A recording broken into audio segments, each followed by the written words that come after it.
नमस्कार, मैं सुष्मिता मिश्रा। आप देखना शुरू कर चुके हैं 4 PM न्यूज नेटवर्क। इन दिनों एक तरफ जहां वोट चोरी का मुद्दा गरमाया हुआ है, वहीं दूसरी तरफ बिहार विधानसभा चुनाव को लेकर सियासत तेज हो गई है। चुनाव से पहले वोटर अधिकार यात्रा चर्चा में बनी हुई है। दरअसल इस यात्रा ने भाजपा की नाक में दब कर रखा है। राहुल तेजस्वी लगातार भाजपा को घेर रहे हैं, लेकिन अब खबर है कि इस यात्रा में उत्तर प्रदेश के पूर्व मुख्यमंत्री और सपा मुखिया अखिलेश यादव की एंट्री होने वाली है। इस खबर के सामने आने के बाद भाजपा खेमे में हड़कंप मच गया। इस यात्रा को लेकर समाजवादी पार्टी के प्रमुख अखिलेश यादव खुद ऐलान कर चुके हैं। दरअसल उन्होंने कहा है कि वह इंडिया गठबंधन की यात्रा में शामिल होंगे। उन्होंने स्पष्ट कहा है कि मैं इंडिया गठबंधन की यात्रा में जाऊंगा। फिर क्या? उनकी पुष्टि के बाद से भाजपा की टेंशन और बढ़ गई है। ऐसे में सवाल ये उठता है कि आखिर अखिलेश यादव के बिहार जाने से इंडिया गठबंधन को इतनी मजबूती मिलेगी और विपक्षी गठबंधन एनडीए को कितना नुकसान होगा। दरअसल लोकसभा चुनाव 2024 में उत्तर प्रदेश में समाजवादी पार्टी के पीडीए यानी पिछड़ा दलित अल्पसंख्यक फार्मूले की शानदार सफलता हुई।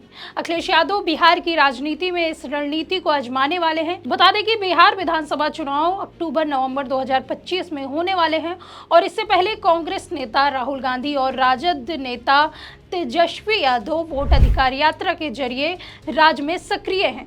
अखिलेश यादव 28 अगस्त को सीतामढ़ी में राहुल गांधी के साथ जुड़ेंगे। ऐसे में लखनऊ से पटना तक राजनीति गलियारों में तिगड़ी राहुल, अखिलेश और तेजस्वी की सक्रियता को लेकर कयास लगाए जा रहे हैं कि नीतीश कुमार की एनडीए सरकार की ये तिगड़ी इस बार जमकर चुनौती देगी। यादव की उत्तर प्रदेश में लोकसभा चुनाव में सपा ने पीडीए फार्मूले के दम पर 37 सीटें जीतकर भाजपा को बड़ा झटका दिया था। अब बिहार में मुस्लिम यादव यानी एमवाई समीकरण जो राजद की पारंपरिक ताकत है, उसको मजबूत करने के लिए अखिलेश यादव इस फार्मूले को बूस्टर डोज के रूप में इस्तेमाल कर सकते हैं। ऐसे में बिहार में एनडीए सरकार की अगुवाई कर रहे नीतीश कुमार के लिए यह यात्रा मुश्किलें बढ़ा सकती है। 17 अगस्त को बिहार के सासाराम से शुरू हुई वोट अधिकार यात्रा दिन ब दिन एनडीए सरकार के लिए मुश्किलें खड़ी कर रही है। राहुल गांधी ने यात्रा के दौरान प्रेस कॉन्फ्रेंस में चुनाव आयोग पर सवाल उठाए और कहा कि मतदाता सूची की सफाई के नाम पर विपक्षी समर्थकों को निशाना बनाया जा रहा है। तेजस्वी यादव ने पीएम मोदी को घेरते हुए कहा कि बिहार में रोजगार, शिक्षा और स्वास्थ्य के मुद्दे दबाए जा रहे हैं। इस यात्रा को लेकर कांग्रेस ने दावा किया कि वोटर अधिकार यात्रा अब एक ऐतिहासिक आंदोलन बन चुकी है। विपक्षी दलों के अनुसार यह यात्रा केवल बिहार तक सीमित नहीं होने वाली है, बल्कि पूरे भारत में जनता को जागरूक करने और उनके अधिकारों के लिए खड़ा होने का प्रतीक है। कांग्रेस महासचिव केसी वेणुगोपाल ने बताया कि इस आंदोलन में इंडिया गठबंधन और कांग्रेस के कई वरिष्ठ नेता शामिल होंगे। उन्होंने बताया कि चूंकि यह यात्रा वोट चोरी के खिलाफ है और लोगों को आकर्षित कर रही है, इसलिए आने वाले सप्ताह में इसे और भी मजबूती दी जाएगी। वोटर अधिकार यात्रा का मुख्य उद्देश्य मतदाताओं को उनके अधिकारों के प्रति जागरूक करना और चुनाव में पारदर्शिता सुनिश्चित करना है। कांग्रेस और विपक्षी दलों का दावा है कि यह यात्रा जनता को समझाने में मदद करेगी कि उनके वोट की शक्ति कितनी महत्वपूर्ण है। पार्टी कार्यकर्ताओं और स्थानीय लोगों के अनुसार यात्रा का यह स्वरूप बिहार में विपक्षी एकता और लोकतांत्रिक मूल्यों को मजबूत करेगा। ऐसे में बिहार की राजनीति इन दिनों न सिर्फ पुरुषों का बल्कि महिला वोटरों का भी महत्व लगातार बढ़ाता जा रहा है। वहीं 2017 से लेकर 2020 तक के चुनाव की बात की जाए तो इन चुनावों में महिला मतदाताओं की भागीदारी पुरुषों से कहीं अधिक रही है। ऐसे में अब ऐसा माना जा रहा है कि इसी समीकरण को ध्यान में रखकर राहुल तेजस्वी की वोटर अधिकार यात्रा में तीज के दिन प्रियंका गांधी की एंट्री हुई है। यह केवल धार्मिक या सामाजिक उपस्थिति नहीं, बल्कि महिला वोटरों के बीच भावनात्मक जुड़ाव बनाने की रणनीति है।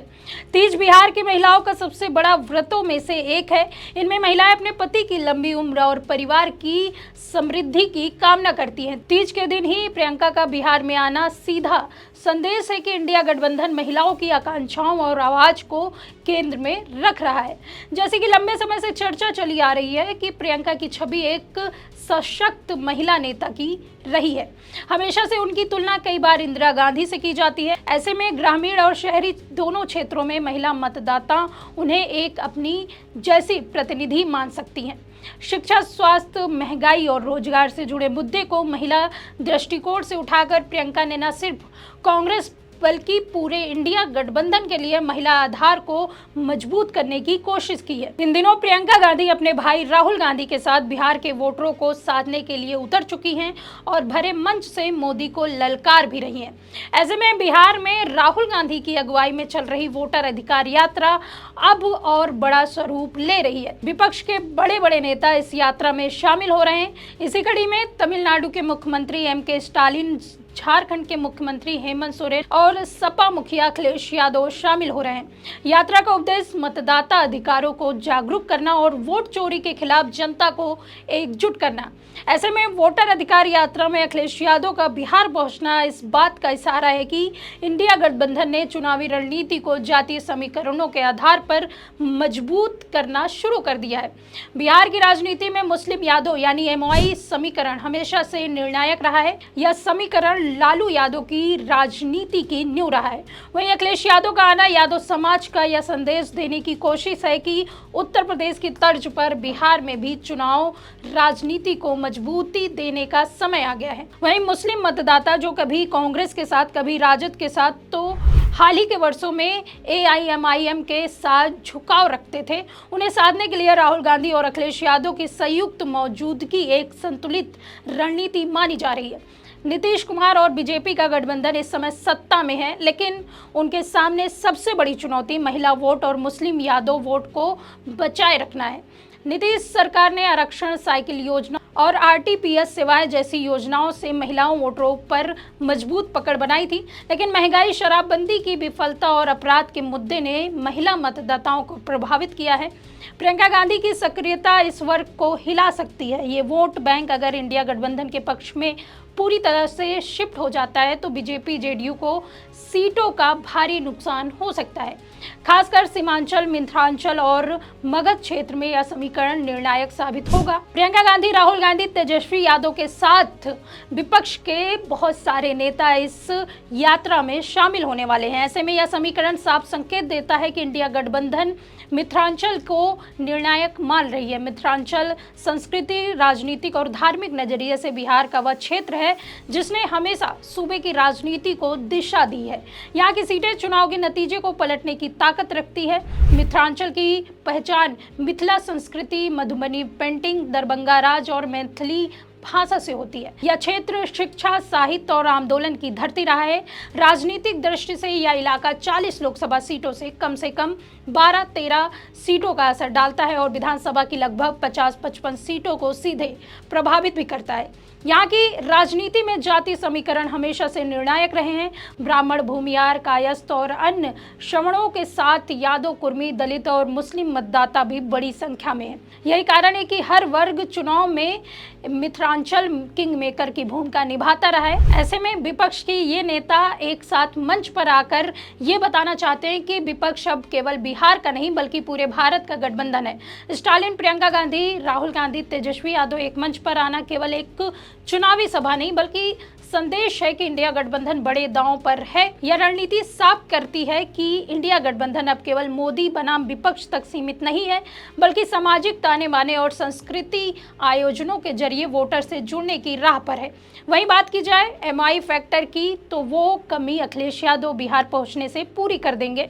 गौरतलब है कि इस बार के बिहार विधानसभा चुनाव में सत्ताधारी गठबंधन भाजपा को घेरने के लिए इंडिया गठबंधन ने चौतरफा दांव चल दिया है, जिससे मोदी शाह की नींद उड़ गई है। अब देखना होगा कि बिहार के विधानसभा चुनाव में किस तरह से इंडिया गठबंधन अपने मकसद में कामयाब हो पाता है और इस बार मोदी नीतीश को धूल चटाता है। अभी मौजूदा समय की बात की जाए तो माहौल इंडिया गठबंधन के पक्ष में नजर आ रहा है। खैर, किसका कितना पलड़ा भारी होगा ये तो आने वाला वक्त ही बताएगा। फिलहाल के लिए इस खबर में इतना ही। मिलते हैं आपसे अगली वीडियो में, तब तक के लिए देखते रहिए 4PM यूपी। धन्यवाद।